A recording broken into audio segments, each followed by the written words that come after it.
Hindi pa man sumisikat ang araw, gising na si Marco. Mula sa maliit na bintana ng kanilang kwarto sa likod ng dambuhalang mansyon ng mga Montemayor, tanaw niya ang unti-unting pagliwanag ng kalangitan. Para sa karamihan, ang bukang liwayway ay simbolo ng bagong pag-asa. Para kay Marco ito ay hudyat lamang ng isa na namang araw ng pagiging anino. Sa loob ng 14 na taon, ang mundo niya ay umikot sa loob ng bakuran ng hasyenda, isang mundong hindi kailanman magiging kanya. Ang mansyon ay parang isang kastilyo. Mula sa ibang panahon, may matataas na pader na bato, malalawak na hardin na alaga ng pinakamahuhusay na hardinero at mga bintanang kumikinang na parang mga hiyas sa tuwing tinatamaan ng araw. At sa gitna ng lahat ng yon, naroon ang pamilya Montemayor, isang dinastiyang nabubuhay sa yaman at kapangyarihan na hindi kayang abutin ng kanyang isipan. Pinagmasdan niya ang malaking bintana ng silid kainan. Sa loob nagsisimula nang magtipon ng pamilya para sa almusal. Naroon si Don Ricardo Montemayor, ang haligi ng pamilya, isang lalaking tila kayang patigilin ang mundo sa isang salita lamang. Sa tabi nito ay si Senyora Isabel, ang kanyang magandang asawa na may ngiting kasing ganda ng mga bulaklak sa kanilang hardin. At sa espesyal na upuan naroon si Miguel, ang kanilang 3 buwang gulang na anak, ang munting prinsipe at tagapagmana ng imperyo ng Montemayor. Ang kanilang tawanan ay maririnig na parang musika, isang musikang hindi para sa pandinig ng mga tulad niya. Si Marco ay anak ni Elena, ang tagalinis sa mansyon. Ang kanilang tirahan, isang maliit na kwarto, na kasama sa kwartel ng mga katulong, ay kasya lamang sa loob ng walk-in closet ng mga Montemayor. Natutunan ni Marco na kumilos ng walang tunog, huminga ng halos hindi napapansin, at maging isang bahagi ng tanawin na hindi binibigyan ng pansin. Ang pagiging invisible ay hindi isang laro. Ito ay paraan para mabuhay. Marco anak, mag-ayos ka na. Baka mahuli ka pa sa pagpasok. Mahinang sabi ni Elena mula sa labas ng pinto. Pumasok ito na may daladalang isang platong may kanin at tuyo. Ang kanyang muka ay nagpapakita ng pagod, mga linyang guhit ng mga taon ng pagsisilbi. Ngunit ang kanyang mga mata ay laging puno ng pagmamahal para sa kanya. Opo, inay. Sagot ni Marco, inalis ang tingin sa bintana at hinarap ang ina. Habang kumakain sila sa maliit na mesang kahoy, ramdam ni Marco ang bigat sa mga balikat ng kanyang ina. 10 taon na itong nagsisilbi sa mga Montemayor, tiniis ang lahat para lang mabigyan siya ng disenteng buhay at pag-aaral. Kumusta ang pag-aaral mo? Tanong ni Elena, sinusubukang pagaanin ang kanilang umaga. Mabuti naman po. May pagsusulit kami mamaya sa agham. Ngumiti si Elena. Galingan mo anak. Iyan lang ang tanging maipapamana ko sa'yo, edukasyon. Ang kanilang pag-uusap ay natigil nang marinig nila ang isang matinis na boses mula sa pasilyo. Elena, Elena, nasaan ka ba? Agad na tumayo si Elena, ang kanyang muka ay biglang namutla. Si Senyora Consuelo, bulong niya. Si Consuelo ang mayordoma ng mansyon, isang matandang dalaga na ang katapatan sa mga Montemayor ay kasinlubhan ng kanyang pagmamaliit sa mga kasamahan. Lumabas si Elena ng kwarto at sumalubong sa mayordoma. Sumunod si Marco sa may pintuan, nakikinig. Bakit ang tagal mong lumabas? Alam mo bang kanina pa kita tinatawag? Mataray na tanong ni Consuelo, ang kanyang mga mata ay parang mga punyal na tumitingin kay Elena. May nakita akong bahid ng alikabok sa sahig malapit sa hagdanan.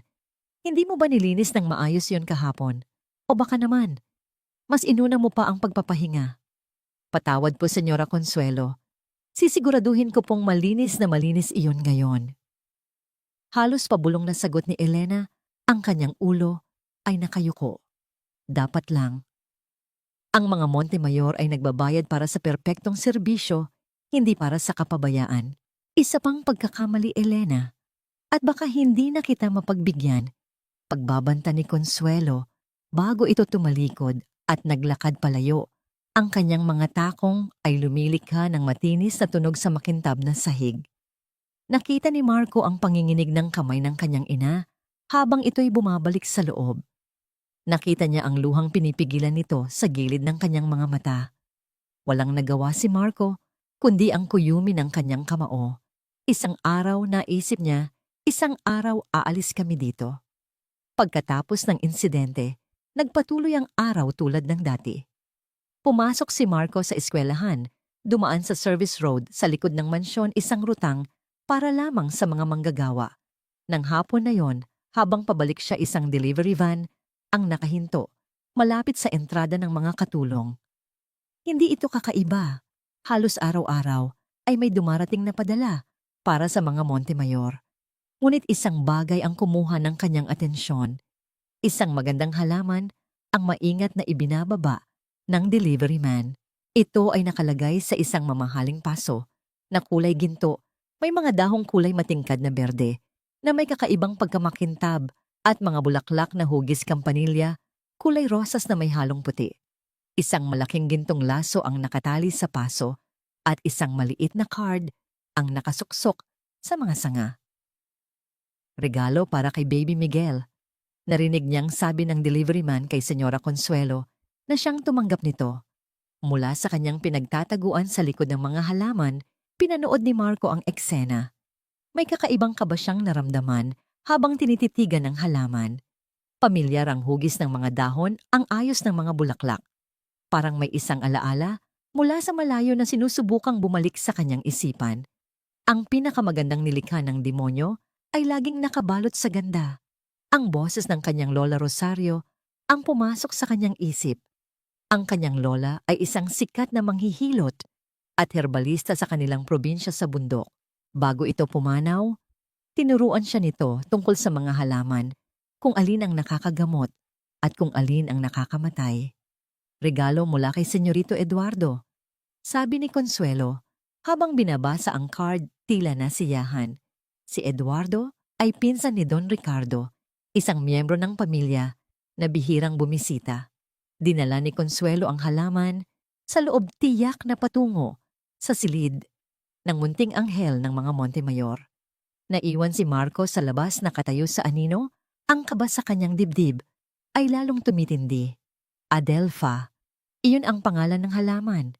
Ngayon ay sigurado na siya. Naalala niya ang babala ng kanyang lola.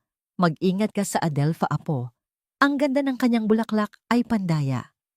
Ang katas nito, ang usok nito, kahit ang tubig na pinagbabara nito, lahat ay lason. Naisip niyang tumakbo at magsalita. Sabihin sa kahit sino na mapanganib ang halamang iyon. Ngunit sino ang makikinig sa kanya? Siya lang ang anak ng tagalinis. Isang anino. Ang kanyang salita ay walang bigat laban sa isang regalong mula sa isang Montemayor. Kaya't ginawa niya ang laging ginagawa. Kinimkim niya ang kanyang nalalaman, ibinaon ang kanyang pangamba, at tahimik na naglakad pabalik sa kanilang kwarto. Nang gabing iyon bago sila matulog, napansin ni Elena ang pagkatulala ng kanyang anak. May problema ba, Marco? Malambing na tanong nito. Umiling lang si Marco. Paano niya ipapaliwanag ang isang panganib na siya lang ang nakakakita? Hinaplos ni Elena ang kanyang buhok. Anak, alam kong mahirap ang buhay natin dito, pero magtiis ka lang. Ang mahalaga ay magkasama tayo. Tumingin ito sa kanya ng diretso, ang mga mata ay may halong pakiusap at babala. Tandaan mo, Marco, iwasan mo ang lahat ng gulo. Huwag kang makialam sa buhay ng mga amo. Huwag mong kalimutan kung saan tayo lumingon. Tumango si Marco, ngunit habang nakahiga siya sa dilim, ang imahe ng magandang halaman na may nakatagong lason ang hindi maalis sa kanyang isipan. At sa unang pagkakataon, ang pagiging invisible ay hindi nagbigay sa kanya ng pakiramdam ng kaligtasan, kundi ng isang papalapit na kapahamakan. Kinabukasan, isang kakaibang katahimikan ang bumalot sa mansyon. Para kay Marco, ang katahimikang iyon ay mas nakakabahala kaysa sa karaniwang ingay ng mga kasambahay at paghahanda para sa araw. Mula sa kanyang bintana, pinagmamasdan niya ang nursery ni Baby Miguel. Ang kurtina ay bahagyang nakabukas at nakita niya ang anino ng yaya na naglalakad-lakad habang karga ang sanggol. Nagsimula ang lahat sa isang maliit na bagay, isang mapulang pantal sa makinis na balat ni Miguel. Allergy lang siguro, narinig ni Marco na sabi ni Senyora Isabel sa kanilang family doctor sa telepono. Baka sa bagong sabon. Ngunit pagdating ng tanghali ang mga pantal ay dumami na. Mula sa braso, kumalat ito sa dibdib ng sanggol. At ang kanyang paghinga na dati payapa ay nagsimulang maging mababaw at tila may kahirapan. Ang dating masiglang sanggol ay naging matamlay at iyakin.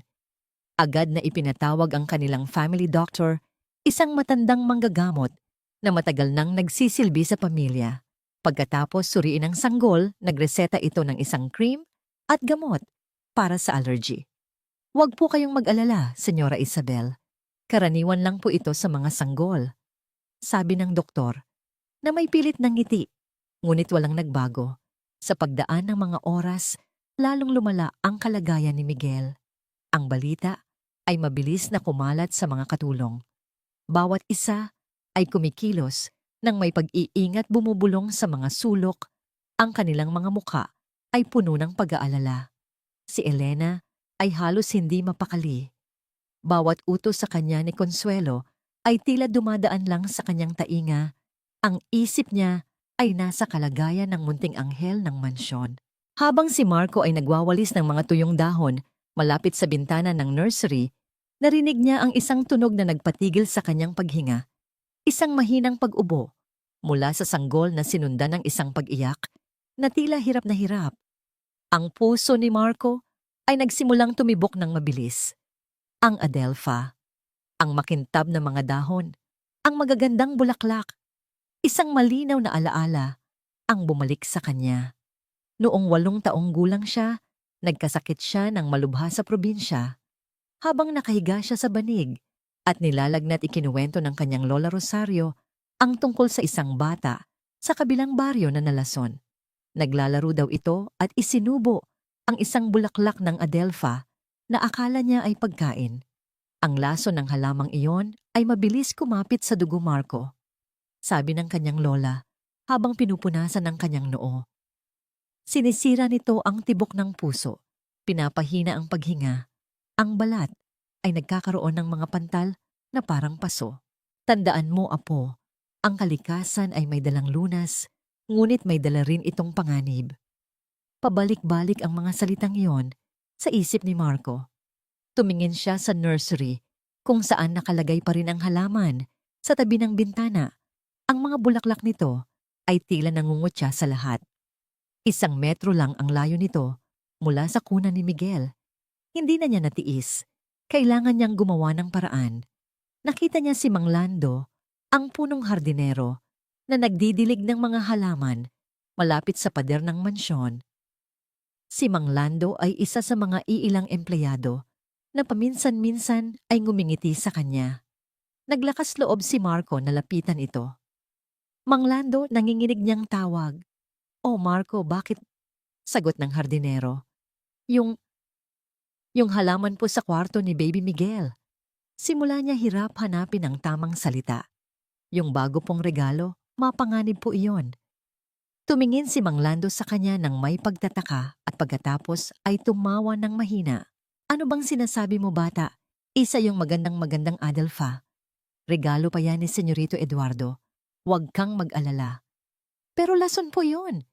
Giit ni Marco, ang kanyang boses ay bahagyang tumaas. "Sabi po ng lola ko, kahit ang singaw niyan ay masama sa bata." Ang pagtawa ni Mang Lando ay napalitan ng pagkainis. "Marco, huwag kang gumawa ng kwento. Trabaho ko ang mga halaman dito. Alam ko ang ginagawa ko. Bumalik ka na sa dapat mong gawin." Pero ano itong naririnig ko? Isang malamig na boses ang pumutol sa kanilang pag-uusap.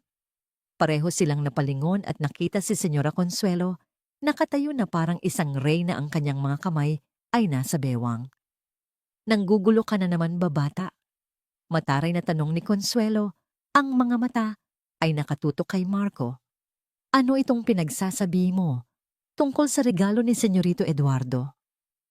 "Senyora, sinasabi po niya na lason daw ang adelpha," sumbong ni Mang Lando. Isang mapanlibak na tawa ang kumawala sa bibig ni Consuelo. "Lason? At saan mo naman nakuha ang kabaliwang yan?" sa mga kwentong kutsero ng lola mong manghihilot. Ang pag-insulto sa kanyang lola ay parang isang sampal kay Marco. Totoo po ang sinasabi ko. Manahimik kang sigaw ni Consuelo. Wala kang alam. Isa ka lang anak ng katulong. Sino ka para questionin ang isang regalo para sa mga Montemayor? Gusto mo bang mawalan ng trabaho ang nanay mo dahil sa pakikialam mo? Ang banta ay tumama ng husto. Napayuko si Marco ang mga salita ay namuo sa kanyang lalamunan. Naramdaman niya ang pamumula ng kanyang mukha sa hiya at galit. Umalis ka sa harapan ko, utos ni Consuelo. At sa susunod na makita kitang nakikialam sa hindi mo dapat problemahin, sisiguraduhin kong, sa kalye, kayo pupulutin ng nanay mo. Walang nagawa si Marco kundi tumalikod at maglakad palayo. Ang bawat hakbang ay mabigat. Narinig pa niya ang pagtawa ni Consuelo sa kanyang likuran. Pagsapit ng gabi ang mansyon ay napuno na ng tensyon. Ang family doctor ay sumuko na. Kailangan na natin siyang dalhin sa ospital. Sabi nito kay Don Ricardo, ang boses ay puno ng pagkataranta. Ngunit bago pa man sila makakilos, nagsimulang magkumbulsyon si Baby Miguel. Isang malakas na sigaw mula kay Senyora Isabel ang yumanig sa buong mansyon. Mula sa bintana ng kanilang kwarto, kitang-kita ni Marco ang lahat. Ang mga ilaw sa mansyon ay sabay-sabay na bumukas. Mga anino ng mga taong nagtatakbuhan ang makikita sa mga bintana. Ang tunog ng teleponong walang tigil sa pagtunog. At pagkatapos, dumating ang mga sirena. Una ay isang ambulansya. Sinundan ng isa pa at isa pa. Kasunod nito ay ang mga eleganteng itim na sasakyan, mga Mercedes-Benz, mga BMW, mga Audi, na mabilis na pumasok sa tarangkahan. Mula sa mga sasakyang yon ay bumaba ang mga lalaking nakasuot ng mamahaling damit. Bit-bit ang kanilang mga medical bag. Sila ang pinakamagagaling na doktor sa buong bansa, mga espesyalista. Sa iba't ibang larangan, ipinatawag lahat ni Don Ricardo sa isang gabi.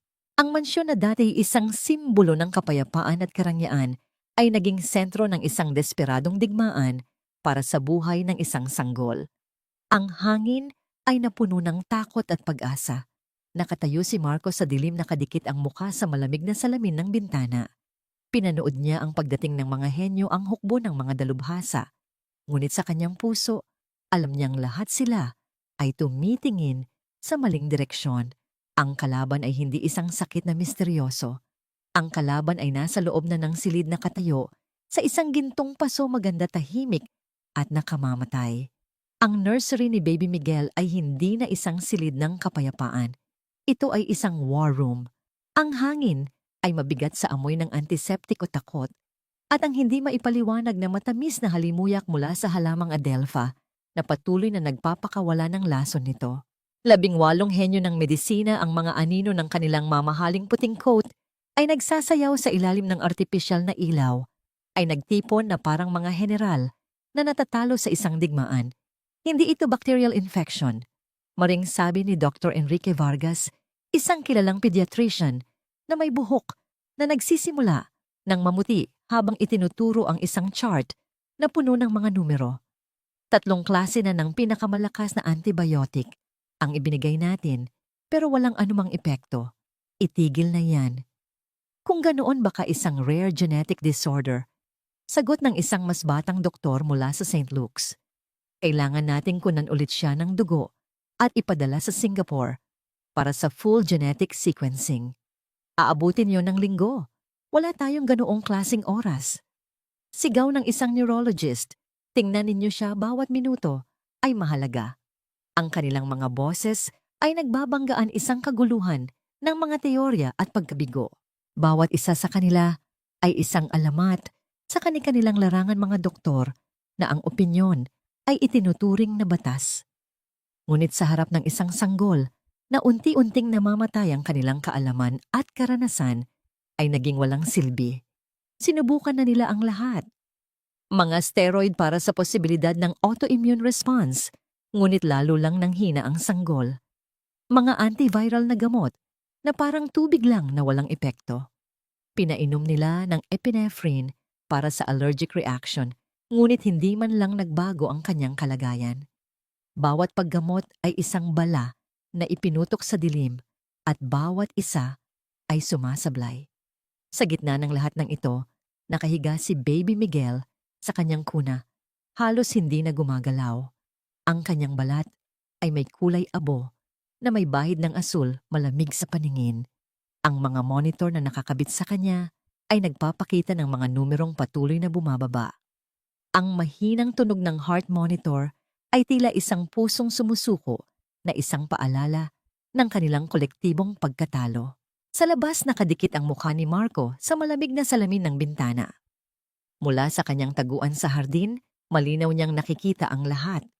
Ang kanyang hininga ay lumilikha ng manipis na hamog sa salamin habang pinapanood niya ang eksenang nagpapasikip sa kanyang dibdib.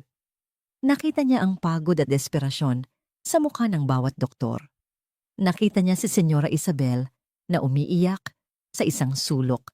Inaalo ni Don Ricardo na tila isang estatwang gawa sa bato, ngunit ang panginginig ng kamay nito ay hindi maitatago. Ngunit ang pinakamasakit para kay Marco ay ang nakikita niyang hindi nila nakikita. Ang halaman. Nakatayo pa rin ito sa tabi ng bintana. Sa isang gintong paso ang mga rosas na bulaklak nito ay parang mga mapanuksong ng ngiti. Nilalagpasan ito ng mga doktor. Ipinapatong nila ang kanilang mga gamit sa mesang katabi nito. Inaayos nila ang mga aparato sa paligid nito. Ito ay isang piraso ng dekorasyon, isang bagay na hindi mahalaga kasing invisible niya. Hindi nila alam na habang sila ay naghahanap ng komplikadong sagot sa loob ng katawan ng sanggol ang kamatayan, ay tahimik na nakatayo sa tabi nito, nakabalot sa ganda. Lola, bulong ni Marco sa hangin. Ano po ang gagawin ko? Sa mamantala, hindi na kinaya ni Don Ricardo. Tahimik siyang lumabas ng nursery, iniwan ang kanyang umiiyak na asawa at ang mga doktor na patuloy sa kanilang walang saysay na debate. Naglakad siya patungo sa kanyang pribadong pag-aaralan, isang silid na puno ng mga lumang libro, mamahaling kasangkapan at mga tropeyo ng kanyang mga tagumpay sa negosyo. Ito ang kanyang santuwaryo, ang sentro ng kanyang kapangyarihan. Ngunit ngayong gabi, ang silid ay tila isang kulungan. Nagpabalik-balik siya sa paglalakad. Ang kanyang mga kamay ay nasa kanyang buhok. Ang bilyonaryo na kayang bilhin ang lahat, na kayang utusan ang sinuman ay walang magawa. Ang kanyang pera, ang kanyang impluwensya, ang kanyang kapangyarihan, lahat ay walang silbi sa pagliligtas sa buhay ng kanyang kaisa-isang anak. Ang kanyang mga mata ay napadako sa isang antigong porselanang florera na nakapatong sa isang mesa. Ito ay isang pamana pa mula sa kanyang mga ninunong Espanyol, isang bagay na hindi mabibili ng pera. Isang simbolo ng kanyang angkan at kayamanan. Sa isang iglap ng matinding galit at kawalan ng pag-asa, sinipa niya ang mesa. Isang nakabibinging tunog ng pagbasag ang pumunit sa katahimikan ng mansyon. Ang florera ay lumipad sa ere at bumagsak sa sahig, naging 1,000 piraso ng kumikinang na porselana. Napaluhod si Don Ricardo. Sa gitna ng mga basag na piraso, ang kanyang mga balikat ay nanginginig, hindi dahil sa galit, kundi dahil sa isang malalim at nakakaparalisang sakit. Ito ang unang pagkakataon sa kanyang buhay na naramdaman niyang siya ay tunay na talunan. Bumalik ang atensyon sa labas kung saan si Marco ay hindi pa rin umaalis. Nakita niyang nagtipon muli ang mga doktor. Ngayon, wala nang sigawan. Ang kanilang mga kilos ay mabagal, ang kanilang mga mukha ay seryoso. Ito na ang huling pag-uusap. Pilit na itinuon ni Marco ang kanyang pandinig. Sa pamamagitan ng bahagyang nakabukas na bintana, narinig niya ang boses ni Dr. Vargas mababa at puno ng pagod. Wala na tayong ibang pagpipilian, sabi ng doktor. Ang lahat ng resulta ay inconclusive. Ang tanging paraan para malaman kung ano ang nasa loob ay ang buksan siya. Exploratory surgery. Ang mga salitang yon ay tumusok sa puso ni Marco na parang yelo. Isang emergency operation, sabi ng isa pang doktor. Mataas ang panganib, Pero ito na lang ang natitirang pag-asa natin. Pag-asa, napailing si Marco. Hindi iyon pag-asa. Iyon ay isang hatol ng kamatayan. Alam niya mula sa mga turo ng kanyang lola na ang isang katawang nilalason ay hindi kayang tiisin ang dagdag na stress ng isang operasyon. Hahanapin nila ang sagot sa maling lugar at sa proseso, papatayin nila ang sanggol ng mas mabilis. Ang mga babala ni Elena ay umalingaw-ngaw sa kanyang isipan. Huwag kang makialam. Huwag mong kalimutan kung saan tayo lumingon. Ngunit paano siya mananahimik? Paano siya tatayo lang dito habang ang isang inosenteng buhay ay nawawala dahil sa kamangmangan ng mga taong itinuturing na pinakamatalino sa mundo? Tumingin siya sa sanggol sa huling pagkakataon. Tumingin siya sa halamangang Adelpha. At pagkatapos ay naalala niya ang huling pangako niya sa kanyang Lola Rosario bago ito mamatay. Gamitin mo ang kaalaman na ito kapag pinakakailangan na po. Iligtas mo ang buhay na kaya mong iligtas. Hindi na siya anino, hindi na ngayon. Sa isang iglap, ang takot sa kanyang dibdib ay napalitan ng isang matatag na desisyon. Tumalikod siya mula sa bintana at nagsimulang tumakbo. Ang bawat yabag ni Marco sa damuhan ay isang pagsuway.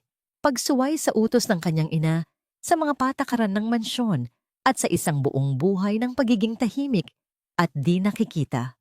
Ang malamig na hangin ng gabi ay humahampas sa kanyang mukha, ngunit hindi niya ito alintana. Ang tanging nararamdaman niya ay ang nag-aalab na apoy sa kanyang dibdib, isang pinaghalong takot at determinasyon. Wala siyang plano, wala siyang estratehiya. Ang tanging alam niya ay kailangan niyang makarating sa nursery bago mahuli ang lahat. Hoy bata, saan ka pupunta?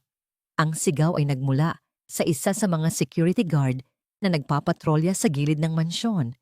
Si Victor, ang hepe ng seguridad, ay mabilis na lumingon mula sa kanyang kinatatayuan. Malapit sa main gate, ang kanyang matipunong katawan ay agad na naging alerto. Nakita niya ang isang maliit na anino na tumatakbo patungo sa service entrance ng mansyon. Habulin niyo siya. Huwag niyong papasukin. Sigaw ni Victor sa kanyang radyo. Ang kanyang boses ay umalingaw-ngaw sa katahimikan ng gabi. Ngunit si Marco ay may kalamangan na wala sila. Bawat sulok ng bakuran na ito, bawat puno, bawat blind spot ng mga security camera ay kabisado niya. Ito ang kanyang palaruan noong bata pa siya, ang kanyang kulungan habang siya ay lumalaki.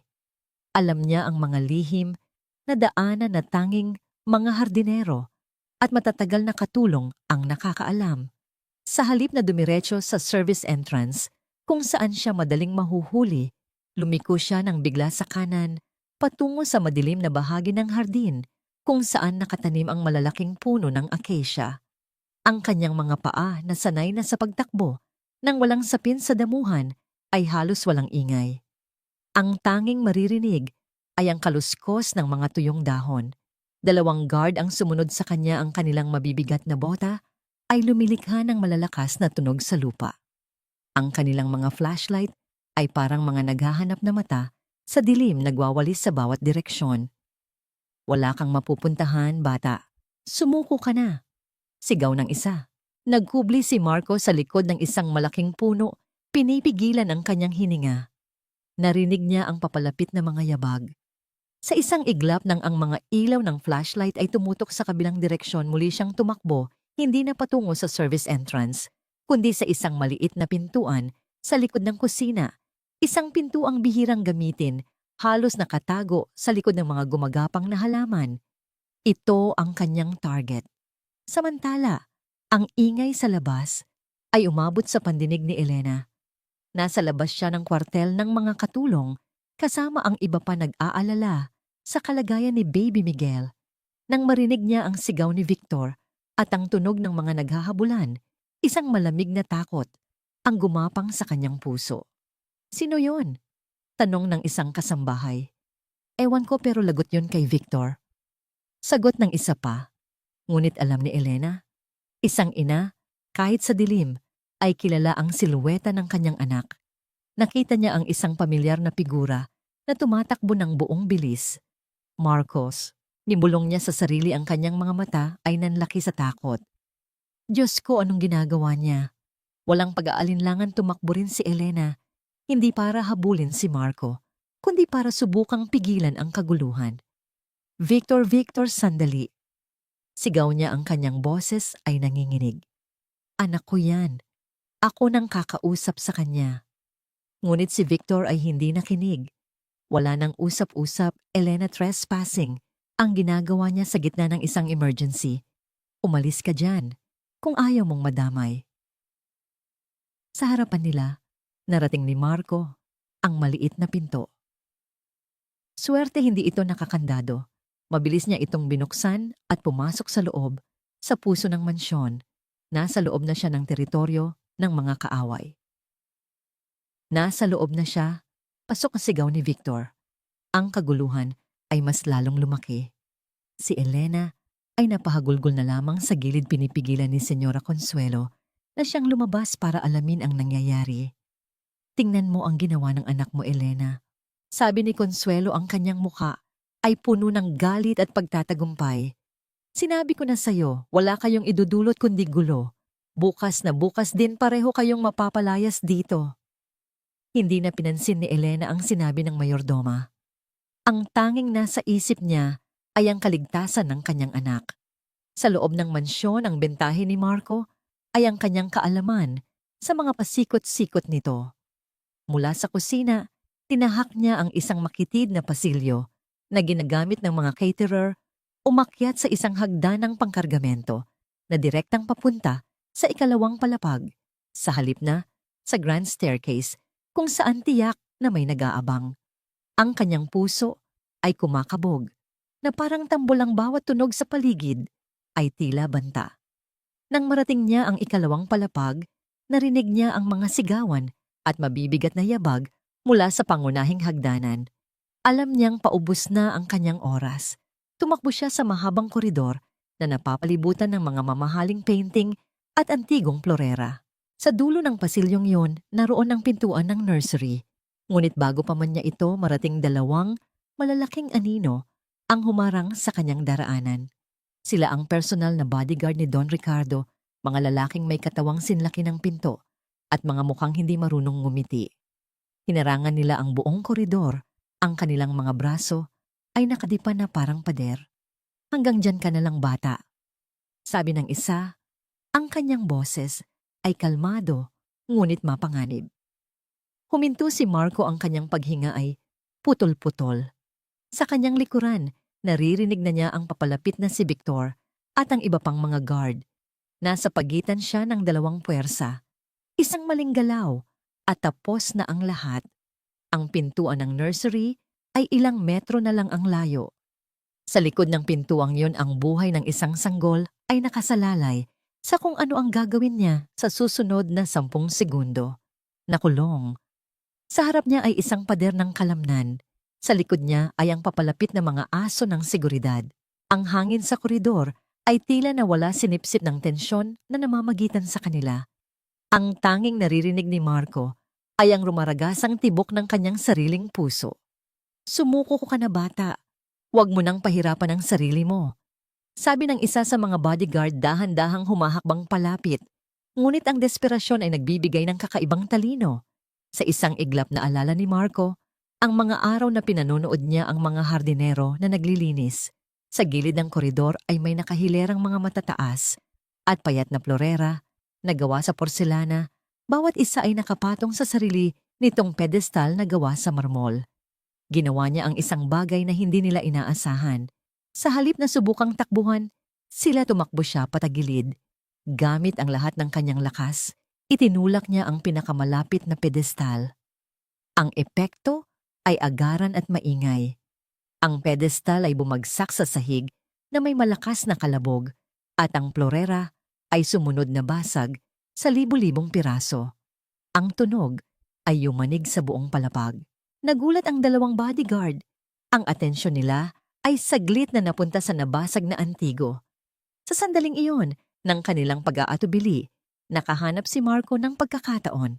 Sumuot siya sa maliit na espasyo sa pagitan ng bodyguard at ng pader na parang isang pusang nakatakas. Naramdaman niya ang pagdaplis ng kamay ng isa sa kanila. Sa kanyang damit isang pagtatangkang hawakan siya, ngunit huli na. Malaya na siya. Hindi na siya lumingon pa. Buong bilis siyang tumakbo patungo sa pintuan ng nursery. Hinawakan niya ang seradura, pinihit ito at itinulak ang pinto ng buong lakas.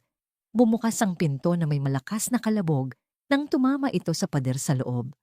Ang eksena sa loob ay parang isang litratong biglang nagalaw. Ang lahat ng kilos ay huminto. Ang lahat ng usapan ay natigil. 18 pares ng mga mata mga Dr. Nars at ang mag-asawang Montemayor ay sabay-sabay na napalingon sa kanya. Ang kanilang mga mukha ay nagpapakita ng pagkabigla, pagkatapos ay pagtataka at sa huli galit. Ang silid ay amoy gamot at kamatayan. Ngunit sa ilalim ng lahat ng iyon, naamoy ni Marco ang matamis at nakasusukang halimuyak ng Adelpha. Ang lason ay nasa hangin mismo. "Sino ka? Anong ginagawa mo dito?" Sigaw ni Dr. Vargas, ang unang nakabawi sa pagkabigla. "Security, security, may nakapasok." Ngunit hindi sila pinansin ni Marco. Ang kanyang mga mata ay nakatuon lamang sa isang bagay, ang kuna sa gitna ng silid, kung saan ang maliit na katawan ni Miguel ay halos hindi na humihinga. "Ang halaman!" Sigaw ni Marco, ang kanyang boses ay basag at desperado. "Nasa halaman ng lason. Kailangan niyong ilabas yan." Walang nakinig. Para sa kanila, siya ay isang baliw na batang kalye na hindi alam kung saan nanggaling. Ang mga doktor ay bumalik na sa kanilang ginagawa. Itinuturing siyang isang istorbo na kailangang alisin. Ilabas ang batang yan. Anggil ni Don Ricardo. Ang kanyang mukha ay isang maskara ng galit. Ang kanyang pasensya na kanina pa naubos ay tuluyan nang nawala. Pumasok na si Victor at ang iba pang mga guard. Mabilis nilang sinunggaban si Marco.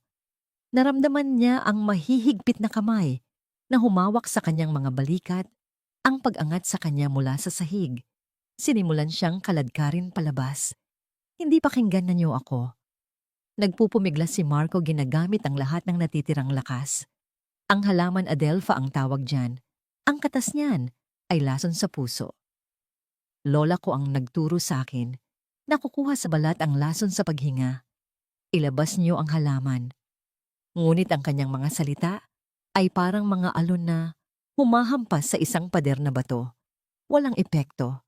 Siya ay isang sigaw na walang gustong makinig. Habang kinakaladkad siya palabas, ang kanyang mga mata ay naghahanap ng kahit isang taong maaaring maniwala. Nakita niya ang mga mata ni Senyora Isabel. Puno iyon ng luha at pagkalito. Sa isang saglit nagkaroon siya ng pag-asa. Isang ina marahil ay makakaramdam. "Senyora, maniwala po kayo." Pakiusap niya. Ngunit bago pa man makasagot si Senyora Isabel, hinila na siya ng tuluyan palabas ng pinto. Sa huling sandali ng desperasyon, isang ideya ang pumasok sa kanyang isip. Sa kanyang pagpupumiglas, natanaw niya ang isang pintuan sa loob ng nursery na bahagyang nakabukas ang pinto patungo sa banyo. Isang huling pagkakataon. Gamit ang isang puwersang hindi niya alam kung saan nanggaling, bigla siyang yumuko at kinagat ang kamay ng guard na may hawak sa kanya. "Arr!" Sigaw ng guard, saglit na binitiwan ang kanyang pagkakahawak dahil sa sakit at gulat. Ang isang segundo na yon ay sapat na. Kumawala si Marco. Hindi siya tumakbo palabas ng koridor. Tumakbo siya pabalik sa loob ng nursery sa gitna ng pag-aalinlangan ng lahat. Bago pa man makakilos ang sinuman, mabilis siyang pumasok sa banyo at isinara ang pinto. Narinig niya ang pagkalabog ng mga katawan sa kahoy habang sinusubukan nilang buksan ito. Mabilis niyang pinihit ang lock. Click! Ligtas siya kahit sa loob lamang ng ilang segundo. Sa labas, naririnig niya ang malalakas na sigaw at ang paulit-ulit na paghampas sa pinto. "Buksan mo to, buksan mo ang pinto." Ang kahoy ay nagsimulang umuga. Alam ni Marco na hindi ito magtatagal, ngunit ang kailangan lang niya ay ilang sandali. Tumingin siya sa paligid ng banyong mas malaki pa sa kanilang tinitirhang kwarto, naghahanap ng kahit anong maaaring makatulong. At doon sa ibabaw ng marmol, na lababo sa tabi ng mga mamahaling sabon at losyon ng sanggol, nakita niya ito. Isang maliit na garapon ng itim na pulbos. Activated charcoal. Ang lunas na itinuro ng kanyang lola. Ang pinto ay yumanig ng mas malakas. Oras na para sa huling sugal. Boom! Ang tunog ng isang malakas na sipa ang yumanig sa pintuan ng banyo. Ang kahoy sa paligid ng seradura ay nagsimulang magkabitak. Si Marco ay mayroon na lamang ilang segundo. Ang kanyang mga kamay ay nanginginig habang inaabot ang garapon ng activated charcoal. Ang utak niya ay tumatakbo ng mas mabilis kaysa dati inaalala ang bawat detalye ng itinuro ng kanyang lola Rosario. Ang uling ay parang magnet sa laso na po. Hinihigop nito ang kamandag bago pa man ito kumapit ng tuluyan sa dugo. Boom! Muli isang sipa. Isang malaking bitak ang lumitaw sa gitna ng pinto. Nakita ni Marco ang anino ng mga guard sa labas. Walang oras para mag-isip. Kumilos siya batay sa purong instinct, isang kaalamang minana na dumadaloy sa kanyang mga ugat. Binuksan niya ang gripo, binasa ang kanyang mga daliri, at mabilis na binuksan ang takip ng garapon. Ngunit paano niya ito maipapainom sa sanggol? Ang tanong na yun ay nasagot nang mapansin niya ang isang maliit na silver na kutsarita sa tabi ng lababo. Malamang ay ginagamit para sa bitamina ng sanggol. Kinuha niya ito. Sa labas ang mga sigaw ay mas lalong lumakas. Sirain niyo na yan, bilisan niyo. Utos ni Don Ricardo, ang kanyang boses ay nangingibabaw sa lahat, isang kulog ng galit at takot. Habang ang pinto ay malapit ng bumigay, ginawa ni Marco ang isang bagay na nagpakita ng kanyang desperadong katapangan. Imbes na hintayin silang makapasok, binuksan niya ang lock. Sa isang malalim na hininga, itinulak niya ang pinto palabas at sumugod sa gitna nila. Ang lahat ay nagulat. Hindi nila inaasahan ang kanyang paglabas. Sa sandaling iyon ng kanilang pagkalito, nagawa niyang lampasan ng unang guard na naghahanda pa lang sipain muli ang pinto. Ang kanyang target ay isa lang ang kuna. Pigilan niyo siya! Ang silid ay muling nagkahagulo. Isang doktor ang sumubok na harangin siya, ngunit mabilis siyang nailaga ni Marco. Isang nurse ang humawak sa kanyang braso, ngunit nagpumiglas siya at nakawala. Para siyang isang mailap na hayop na hinihimok ng isang layunin. Narating niya ang kuna. Sa loob, si Baby Miguel ay halos wala ng buhay. Ang kanyang dibdib ay bahagya na lamang gumagalaw. Ang kulay ng kanyang balat ay mas masahol pa kaysa dati. Huwag mong hawakan ang anak ko. Sigaw ni Senyora Isabel, ang kanyang boses ay basag sa pagtangis. Ngunit hindi na nakinig si Marco. Maingat ngunit mabilis isinuksok niya ang kanyang braso sa ilalim ng sanggol at binuhat ito. Ang katawan ni Miguel ay napakagaan tulad ng isang babasaging manika. Sa puntong ito, ang buong puwersa ng seguridad ay nasa kanya na. Naramdaman niya ang paghila sa kanyang damit, ang paghawak sa kanyang mga braso, ngunit hindi siya bumitaw. Mahigpit niyang niyakap ang sanggol habang siya ay kinakaladkad palayo sa kuna. Habang siya ay nagpupumiglas gamit ang kamay na may hawak sa kutsarita, mabilis niyang isinubo ang activated charcoal sa bibig ng sanggol. Ang itim na pulbos na may halong kaunting tubig mula sa kanyang daliri ay kumalat sa loob ng bibig ni Miguel. Hindi niya alam kung gaano karami ang pumasok. Hindi niya alam kung sapat ba iyon. Ang alam lang niya ay nagawa niya. Tulong may ipinainom siya sa bata. Sigaw ng isang nurse. Iyon na ang huling gatong sa apoy. Ang pagkilos ng mga guard ay naging mas marahas. Isang malakas na puwersa ang humila sa kanya patalikod. Natumba siya sa sahig at sa kanyang pagbagsak ang sanggol ay kinuha mula sa kanyang mga bisig. Nakita niya si Miguel na mabilis na dinala pabalik sa kuna habang ang mga doktor ay nagmamadaling suriin kung ano ang nangyari. 2 guard ang dumagan sa kanya, pinipigilan ang kanyang paggalaw. Ang isa ay nakaluhod sa kanyang likod, habang ang isa ay pinipilipit ang kanyang braso. Ang sakit ay matindi, ngunit wala itong kwenta kumpara sa takot na nararamdaman niya. Anong ginawa mo sa anak ko? Si Don Ricardo ay nakatayo sa harapan niya, ang kanyang mukha ay namumula sa galit, ang kanyang mga mata ay nag-aapoy na parang sa isang demonyo. Itinaas niya ang kanyang kamay, handang sampalin ang bata sa sahig. Ngunit bago pa man ito bumagsak, isang boses ang pumigil sa kanya. Ricardo, wag. Si Senyora Isabel, na sa kabila ng takot, ay humawak sa braso ng kanyang asawa. Si Don Ricardo ay huminto, ang kanyang kamao ay nanginginig sa ere. Ang kanyang tingin ay lumipat mula kay Marco patungo sa kuna kung saan ang mga doktor ay sinusubukang linisin ang bibig ng kanyang anak. Uling lang yan. Hirap na sabi ni Marco. Mula sa sahig ang kanyang mukha ay nakadikit sa malamig na marmol. Para sa lason, sabi ng lola ko. Walang naniwala.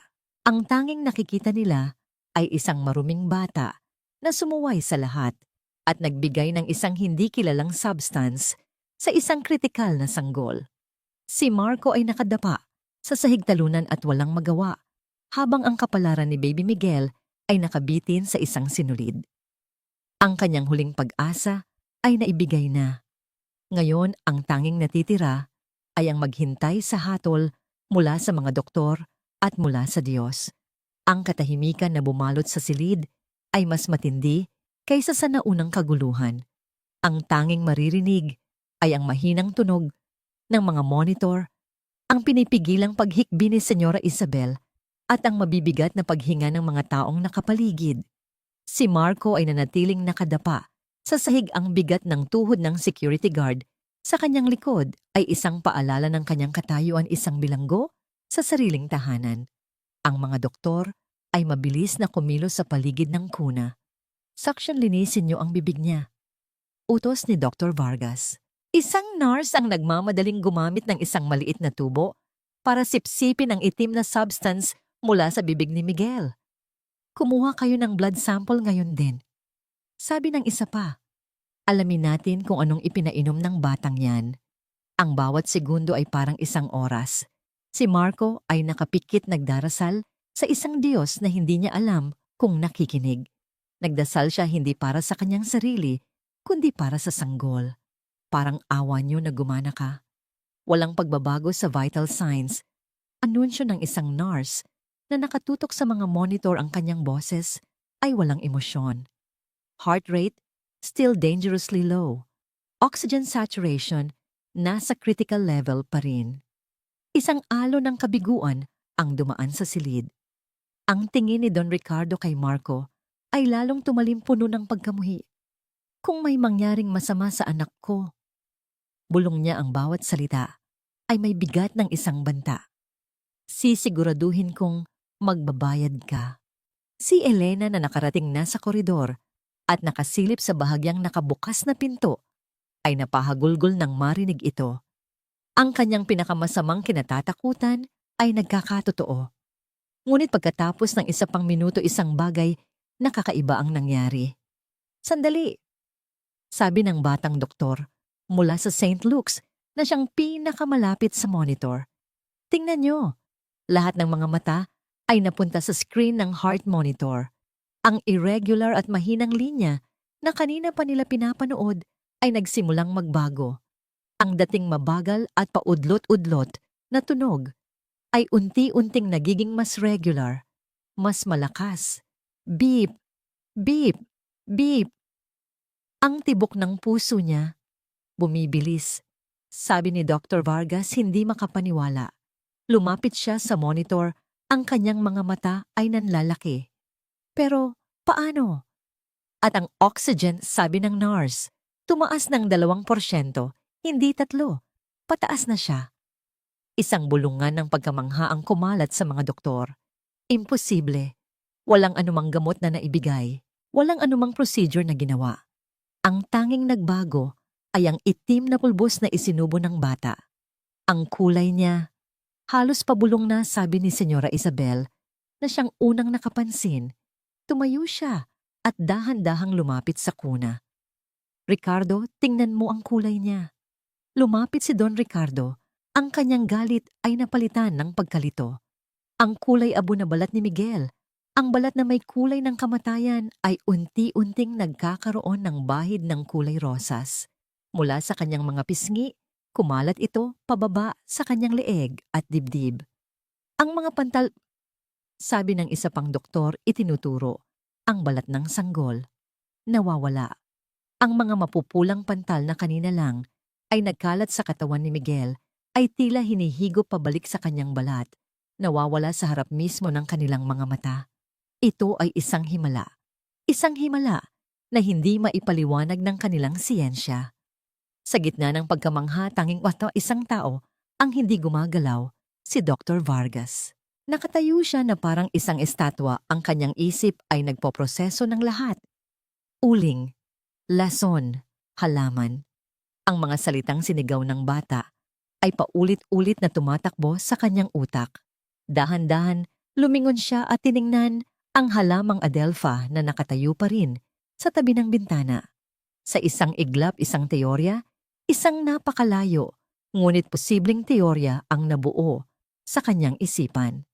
Cardiac glycosides, isang uri ng lason mula sa halaman na direktang umaapekto sa puso. Ang mga sintomas, lahat ay tumutugma. Walang sinabing anuman mabilis na lumabas si Dr. Vargas ng nursery. Ang lahat ay napatingin sa kanyang pag-alis nagtataka. Pagkalipas ng ilang sandali, bumalik siya, may hawak na isang piraso ng dahon mula sa halaman at ang kanyang muka ay maputla na parang papel. Tama ang bata.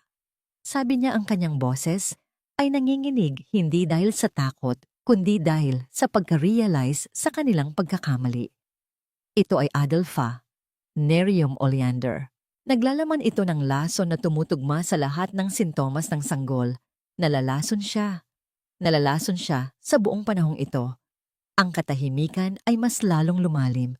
Ang bigat ng kanyang mga salita ay lumapag sa bawat isa sa silid. Sila, ang 18 henyo ng medisina, ay naghahanap ng isang komplikadong sakit, habang ang sagot ay 1 metro lang ang layo mula sa kanila. At ang activated charcoal, pagpapatuloy ni Dr. Vargas, tumitingin ngayon kay Marco na nakaluhod pa rin sa sahig, ay ang standard na first aid para sa ganitong uri ng pagkalason. Hinihigop nito ang lason sa tiyan bago pa man ito tuluyang masipsip ng katawan. Lahat ng mga mata ay napunta ngayon kay Marco, ngunit ang tingin nila ay hindi na puno ng galit o pag-aalipusta. Ito ay isang pinaghalong pagkamanghahiya at pagtataka. Dahan-dahang lumapit si Don Ricardo sa kanyang anak. Hinawakan niya ang maliit na kamay nito na ngayon ay mainit na. Ang kanyang sanggol ay buhay. Ang kanyang sanggol ay babalik sa kanya. At ang dahilan ay ang batang marumi at magulo na nasa sahig. Alisin niyo ang pagkakahawak sa kanya. Mahinang utos ni Don Ricardo sa mga guard. Ang bigat sa likod ni Marco ay nawala. Ngunit hindi siya gumalaw. Ang kanyang lakas ay tuluyan ng naubos. Sinabi ko, pag-uulit ni Don Ricardo, mas malakas na ngayon ang kanyang boses ay may diin ng autoridad na hindi matatanggihan. Bitawan ninyo ang bata. Inalis ng mga guard ang kanilang mga kamay. Si Marco ay naiwang nakaluhod sa sahig. Humihinga ng malalim, ang kanyang isip ay blanko. Sa kuna iminulat ni Baby Miguel ang kanyang mga mata. Sa unang pagkakataon sa loob ng 2 araw, ang kanyang mga mata ay malinaw at alerto. Tumingin siya sa paligid at ang kanyang tingin ay huminto at tumuon sa isang figura, ang bata sa sahig na siyang nagligtas sa kanya. Tapos na ang digmaan. Ang himala ay naganap. Ngunit ang tunay na laban para kay Marco ay ngayon palang magsisimula. Ang mga sumunod na oras ay isang mabilis na pagbabago ng tanawin. Ang nursery na dati isang lugar ng kaguluhan ay naging sentro ng isang masusing investigasyon. Ang halamang adelpha ay maingat na inilagay sa isang sealed container.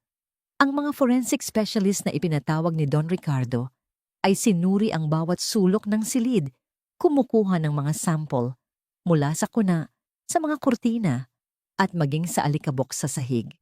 Si Marco ay dinala sa isang tahimik na silid pahingahan, hindi sa security office o sa kwartel ng mga katulong. Binigyan siya ng tubig at isang kumot. Si Elena ay agad na tumakbo sa kanyang tabi, niyakap siya ng mahigpit. Ang kanyang mga luha ay pinaghalong takot, ginhawa at pagmamalaki. Anak ko, ang tapang mo. paulit-ulit niyang bulong habang hinahaplos ang buhok ni Marco. Samantala ang katotohanan ay mabilis na nabubunyag na parang isang nobela ng misteryo. Ang delivery records ay sinuri. Ang CCTV footage mula sa gate ay pinanood. Ang card na kasama ng halaman ay sinuri para sa fingerprints. Sa loob lamang ng 6 na oras, bago pa man sumikat ang araw, mayroon na silang pangalan. Eduardo Montemayor. Ang balita ay tumama kay Don Ricardo na parang isang kidlat. Ang kanyang sariling pinsan, ang taong lumaki kasama niya na tinuring niyang kapatid, ang taong ngumiti sa kanya sa binyag ni Miguel. Ang motibo ay malinaw sa sinumang nakakakilala sa kasaysayan ng pamilya Inggit. Si Eduardo ay laging nasa anino ni Ricardo, laging naniniwala na siya ang dapat na mamuno sa imperyo ng pamilya. Ang pagsilang ni Miguel, ang bagong tagapagmana, ang tila huling dagok sa kanyang pride. 6:00 ng umaga, habang umiinom ng kape sa isang mamahaling country club, si Eduardo Montemayor ay dinakip ng mga pulis. Ang kanyang pagkagulat at pagtanggi ay walang nagawa laban sa matibay na ebidensya. Ang eskandalo ay sumabog. Sa mansyon, isang bagong uri ng katahimikan ang namayani. Ang mga doktor isa-isa ay nagpaalam, ang kanilang mga muka ay nagpapakita ng hiya at paggalang. Bago umalis si Dr. Vargas ay personal na lumapit kay Marco. "Bata," sabi niya, "tinuruan mo kami ng isang leksyon ngayong gabi. Isang leksyon na hindi namin natutunan sa loob ng 4 na dekada sa medisina. Patawad at salamat." Pagsapit ng tanghali, ipinatawag ni Don Ricardo si Marco at Elena sa kanyang pribadong pag-aaralan. Ito ang silid kung saan ilang oras lang ang nakalipas ay nagwala siya sa galit. Ngayon, ang mga basag na piraso ng florera ay nalinis na, ngunit ang mga basag na piraso ng kanyang mundo ay naroon pa rin. Nakatayo si Don Ricardo, malapit sa bintana, nakatalikod sa kanila, nakatingin sa malawak na hardin. Si Marco at Elena ay pumasok ng tahimik, ang bawat hakbang ay may pag-iingat. "Maupo kayo," sabi ni Don Ricardo nang hindi lumilingon. Ang kanyang boses ay kalmado, ngunit may bigat ng isang bundok. Naupo sila sa mga silyang katad sa harap ng malaking mesa na gawa sa mahogany. Ang silid ay amoy lumang libro at mamahaling kahoy. Ito ay isang mundo na napakalayo sa kanilang maliit na kwarto. Sa wakas humarap si Don Ricardo. Ang kanyang muka ay pagod, ang kanyang mga mata ay may bakas ng kalungkutan na hindi pa nakikita ni Marco dati. Wala na ang angas, ang kapangyarihan. Ang nasa harap nila ay isang ama na muntik nang mawalan ng anak at isang taong nalaman na pinagtaksilan siya ng sariling kadugo. Si Eduardo, ang pinsan ko, ang may kagagawan ng lahat. Simula niya ang kanyang boses ay halos pabulong. Ikinuwento niya ang tungkol sa inggit, sa matagal ng sama ng loob, at sa karumal-dumal na plano na gamitin ang isang inosenteng regalo para patayin ang isang sanggol. Si Elena ay napasinghap, tinakpan ang kanyang bibig. Si Marco ay nakinig lang, ang kanyang puso ay nakikiramay sa sakit ng lalaking dati niyang kinatatakutan. Pagkatapos ng mahabang katahimikan, si Don Ricardo ay tumingin ng diretso kay Marco. "Niligtas mo ang anak ko," sabi niya, simple at direkta. "Ginawa mo ang hindi nagawa ng pinakamagagaling na doktor sa mundo. Ginawa mo ang hindi ko nagawa." Dahan-dahan siyang lumapit sa kinauupuan ni Marco at sa isang kilos na gumulat sa mag-ina, lumuhod siya sa harap ng bata. Ang bilyonaryo, ang hari ng kanyang kastilyo, ay nakaluhod sa harap ng anak ng kanyang tagalinis. "Patawad," sabi ni Don Ricardo. Ang kanyang boses ay basag. "Patawad kung sa loob ng 10 taon ay hindi ko kayo nakita. Patawad kung itinuring ko kayong parte lang ng muwebles sa bahay na ito. Patawad sa lahat ng pagmamaliit na tiniis ninyo." Napatayo si Elena, hindi alam ang gagawin. "Senyor, Don Ricardo, tumayo po kayo." Ngunit hindi gumalaw si Don Ricardo. Tumingin siya kay Marco mata sa mata. "Nagkamali ako, Marco. Ang mga pader na ipinatayo ko sa paligid ng mansyon na ito, ipinatayo ko rin pala sa paligid ng aking puso. Akala ko ang yaman at kapangyarihan ang magliligtas sa akin. Pero isang batang may dalang kaalaman mula sa kanyang lola ang nagligtas sa amin. Ikaw ang nagligtas sa amin. Tumayo si Don Ricardo, ang kanyang muka ay may bagong determinasyon. Hindi ko kayang bayaran ang buhay ng aking anak. Walang halaga ang katumbas noon. Pero sisimulan kong itama ang aking mga pagkakamali. Tumingin siya kay Elena. Mula ngayon, hindi ka na tagalinis sa bahay na ito. Ititigil na ang kontrata mo. Ang puso ni Elena ay tila nahulog. Tatanggalin sila. Pagkatapos ng lahat, ngunit nagpatuloy si Don Ricardo. Dahil gusto kong maging bahagi ka ng pamunuan ng bagong itatayong foundation. Isang foundation na tutulong sa mga komunidad na walang access sa disenteng healthcare. At pagkatapos, tumingin siya kay Marco. At ikaw, lahat ng iyong pag-aaral mula ngayon hanggang sa kolehiyo sa kahit saang universidad sa mundo, napiliin mo ay sagot na ng pamilya Montemayor. At itong bahay, ang buong lupain na ito, balang araw, gusto kong makita kang tumutulong sa pamamahala nito, hindi bilang isang anino, kundi bilang isang kapamilya. Si Marco ay hindi makapagsalita. Ang mga salitang yon ay napakalaki, napakabigat, halos hindi niya kayang iproseso. At bilang unang proyekto ng foundation, pagtatapos ni Don Ricardo ang kanyang mga mata, ay nagkaroon ng bahagyang kislap. Magpapatayo tayo ng isang community wellness center. Isang lugar kung saan ang modernong medisina at ang tradisyonal na kaalaman ay magsasama. At ipapangalan natin ito sa taong pinagmulan ng lahat ng ito. Tumingin siya kay Marco at nagtanong, ano nga ulit ang pangalan ng lola mo? Sa isang boses na nanginginig sa emosyon, sumagot si Marco. Rosario. Rosario Cruz po. Ngumiti si Don Ricardo sa unang pagkakataon. Isang tunay na ngiti. Ang Rosario Cruz Wellness Center. Maganda ang tunog. Ang mga pader sa paligid ng mansyon at sa loob ng puso ng mga tao ay nagsimula ng magiba. At para kay Marco, isang bagong pinto. Hindi isang bagong mundo ang biglang bumukas. Ang mga pagbabago sa mansyon ng mga Montemayor ay hindi nangyari sa isang gabi, ngunit ito ay mabilis at tiyak. Ang balita tungkol sa pagiging bayani ni Marco, na sinundan ng eskandalo ng pagkakaaresto kay Eduardo, ay kumalat na parang apoy sa buong komunidad ng mayayaman at maging sa hanay ng mga kasambahay. Si Marco, ang batang anino, ay bigla na lang naging sentro ng atensyon.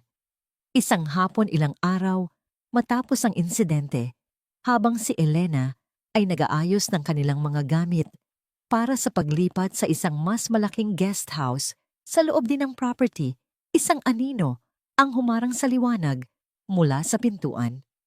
Nakatayo doon si Senyora Consuelo, ang mayordoma. Ang kanyang karaniwang mapagmataas na tindig ay tila nabawasan. Ang kanyang mga kamay magkasalikop sa kanyang harapan at sa unang pagkakataon, hindi niya magawang salubungin ang tingin ni Elena. Elena. Simula niya, ang kanyang boses ay mas mahina kaysa sa dati. Senyora Consuelo, sagot ni Elena, tumigil sa kanyang ginagawa. Ngunit ngayon, wala na ang dating takot sa kanyang boses. Tumayo siya ng tuwid, ang kanyang mga mata ay kalmado at matatag. Narinig ko ang tungkol sa mga plano ni Don Ricardo. Sabi ni Consuelo, tila hirap hanapin ang mga salita. Ang foundation, ang posisyon mo. Opo. Simpleng sagot ni Elena, isang mahabang katahimikan ang namagitan. Alam ni Elena kung ano ang susunod. Ang paghingi ng tawad marahil o isang pilit na pagbati. Ngunit ang lumabas sa bibig ni Consuelo ay isang bagay na nagpapakita ng kanyang tunay na kulay. Swerte kayo, sabi ni Consuelo, may bahid ng pait sa kanyang boses. Swerte ang anak mo. Sa sandaling iyon, isang bagay sa loob ni Elena ang nagbago. Ang lahat ng taon ng pagtitiis, ng pagyuko, ng pagtanggap sa pangmamaliit ay biglang naglaho. Pinalitan ito ng isang tahimik, ngunit matibay na dignidad. Hindi iyon swerte, Consuelo, mariing sabi ni Elena. Ang anak ko ay matalino at matapang. Ginamit niya ang kaalamang ipinamana sa kanya ng kanyang lola para iligtas ang isang buhay. Ang tawag doon ay hindi swerte. Ang tawag doon ay kabutihan. Nagulat si Consuelo sa direktang pagsagot ni Elena.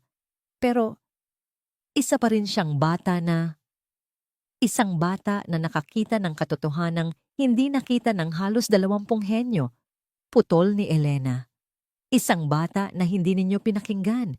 Isang bata na tinawag mong anak lang ng katulong. Ang bawat salita ni Elena ay parang isang sampal. Ang mukha ni Consuelo ay namula. Sa wakas ang babaeng laging nakayuko ay natutong tumingala. Ilang taon mo akong minamaliit, Consuelo. Pagpapatuloy ni Elena ang kanyang boses ay hindi galit, kundi puno ng isang malungkot na katotohanan. Akala mo, dahil kami ay mahirap kami ay mangmang. Akala mo dahil kami ay nagsisilbi kami ay mas mababa sa'yo. Pero nagkamali ka. Ang tunay na halaga ng isang tao ay wala sa kanyang posisyon, kundi nasa kanyang puso. Hindi na nakapagsalita si Consuelo. Tinalikuran siya ni Elena at nagpatuloy sa pag-aayos ng gamit. Ang mensahe ay malinaw. Tapos na ang kanilang dating ugnayan. Mula sa araw na yon, si Elena ay hindi na isang utusan na kaya niyang tapak-tapakan. Nakatayo si Consuelo sa pintuan talunan at napahiya. Walang sinabi, dahan-dahan siyang tumalikod at umalis. At sa kanyang paglakad palayo, alam ni Elena na ang huling aninom ng kanilang dating buhay ay tuluyan ng naglaho. Samantala, isang kakaibang pagkakaibigan ang nabubuo sa pagitan ni Marco at Don Ricardo. Madalas siyang ipinapatawag ng matanda, hindi para utusan, kundi para makipag-usap. Naglalakad sila sa hardin, sa parehong hardin, kung saan dati ay nagtatago si Marco. Ituro mo sa akin, Marco. Sabi ni Don Ricardo isang hapon, habang tinitingnan nila ang isang hilera ng mga halaman. Alin sa mga ito ang gamot? At doon sa ilalim ng araw, sinimulang ibahagi ni Marco ang pamana ng kanyang lola.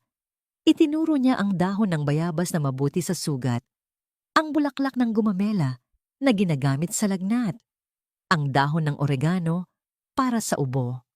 Bawat halaman ay may kuwento, isang kaalamang na ipasa sa maraming henerasyon. Ang lola mo, isa siyang henyo sa kanyang sariling paraan. Sabi ni Don Ricardo, puno ng paghanga. Isang kaalamang hindi kayang ituro sa Harvard o Yale. Sabi po niya ang pinakamahalagang gamot ay pakikinig, sabi ni Marco. Pakinggan ang sinasabi ng katawan, pakinggan ang sinasabi ng kalikasan, at pakinggan ang kwento ng pasyente. Tumango si Don Ricardo, isang malalim na pag-iisip ang mababakas sa kanyang mukha. Pakikinig. Isang bagay na matagal ko nang kinalimutan. Tumingin siya kay Marco. Salamat sa pagpapaalala sa akin. Ang balita tungkol sa ginawa ni Marco ay naging inspirasyon. Ang mga kwento na may kasamang pagmamalabis ay kumalat, isang batang herbalista. Sabi ng ilan, isang sugo mula sa langit. Sabi ng iba, ang mansyon ng mga Montemayor ay naging isang atraksyon. Ngunit para kay Marco, ang lahat ng atensyon ay hindi mahalaga. Ang mahalaga ay ang pagbabago sa loob. Ang pagbabago sa kanyang ina, na ngayon ay ngumingiti na ng mas madalas. Ang pagbabago kay Don Ricardo, na natututong maging mas tao. At ang pagbabago sa kanyang sarili. Isang gabi, habang nakaupo sila sa kanilang bagong tahanan, isang bahay na may sarili siyang silid-sariling bintana na nakaharap sa hardin, hindi sa pader, tinanong siya ni Elena. Masaya ka ba, anak? Tumingin si Marcos sa labas. Mula sa kanyang bintana, tanaw niya ang mansyon na kumikinang sa dilim. Dati ito ay isang simbolo ng kanyang pagkaalipin.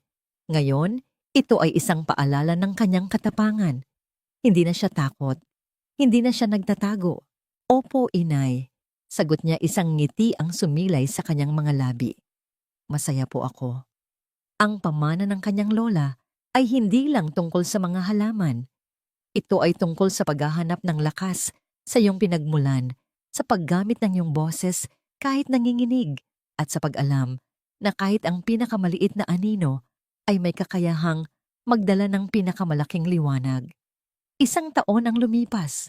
Ang araw ay sumisikat ng maliwanag sa isang bagong istruktura na nakatayo sa isang bahagi ng lupain ng mga Montemayor na dati bakante, isang modernong gusali na gawa sa salamin at bakal na napapalibutan ng isang hardin na pununo ng iba't ibang uri ng halamang gamot. Sa harapan nito, nakaukit sa isang malaking piraso ng marmol ang mga salitang ang Rosario Cruz Wellness Center. Ngayon ang araw ng engrandeng pagbubukas, ang hardin ay puno ng mga tao mula sa iba't ibang antas ng buhay. Naroon ang mga mayayamang kaibigan ng mga Montemayor, mga politiko, at mga kilalang personalidad. Ngunit ang mas nakararami ay ang mga ordinaryong tao mula sa kalapit na bayan, mga magsasaka, mga mangingisda, mga ina, nakarga ang kanilang mga anak. Mga taong sa buong buhay nila ay tinitingala lamang ang matataas na pader ng mansyon. Ngayon, sila ang mga panauhing pandangal. Sa gitna ng entablado ay nakatayo si Marco. 15 taong gulang na siya, mas matangkad, mas tiyak ang tindig. Nakasuot siya ng isang simpleng barong na bigay ni Senyora Isabel. Sa kanyang tabi ay ang kanyang inang si Elena, na ngayon ay isa sa mga direktor ng foundation. Ang kanyang mukha ay sumasalamin sa isang dignidad at kapayapaan na hindi kailanman nakita ni Marco dati. Sa kabilang panig ay ang pamilya Montemayor, si Don Ricardo, si Senyora Isabel, at ang maliit na si Miguel, isang masigla at malusog na batang lalaki na mahigpit na nakahawak sa kamay ni Marco. Nang tawagin ang pangalan ni Marco para magbigay ng kanyang talumpati, isang malakas na palakpakan ang umalingaw-ngaw. Kinuha niya ang mikropono, ang kanyang mga kamay ay bahagyang nanginginig, hindi sa takot, kundi sa bigat ng sandali. Ang lola ko po si Rosario Cruz. Simula niya ang kanyang boses ay malinaw at matatag, ay ipinanganak sa isang maliit na baryo sa bundok. Hindi po siya nakatapos ng pag-aaral, hindi po siya marunong bumasa. Sa paningin po ng marami, isa lang siyang ordinaryong tao. Tumingin siya sa gusali sa kanyang likuran. Pero mas marami po siyang nailigtas na buhay kaysa sa maraming doktor. Tinuruan niya po ako na ang bawat halaman, bawat dahon ay may kwento. Tinuruan niya ako na ang tunay na paggaling ay hindi lang sa gamot, kundi sa pakikinig at pag-unawa. Ang kanyang mga mata ay naglakbay sa mga mukha ng mga tao. Nakita niya ang mga bata mula sa bayan, mga batang may suot na tsinelas, mga batang katulad niya dati, mga batang nararamdamang sila ay invisible. Direkta siyang nagsalita sa kanila. Alam ko po ang pakiramdam ng maging anino, ang pakiramdam na parang hangin ka lang na dinadaanan ng mga tao. Ang maniwala na dahil lang sa mahirap ka, wala kang halaga. Huminto siya saglit, hinayaan ng kanyang mga salita na meresap. Pero nandito po ako para sabihin sa inyo na hindi po yun totoo. Ang inyong pinanggalingan, ang inyong mga kwento, ang kaalamang itinuro ng inyong mga lolo at lola, hindi po yan kahinaan. Iyan po ang inyong lakas, iyan ang inyong pamana, at iyan po ang kailangan ng mundo. Itinuro niya ang wellness center.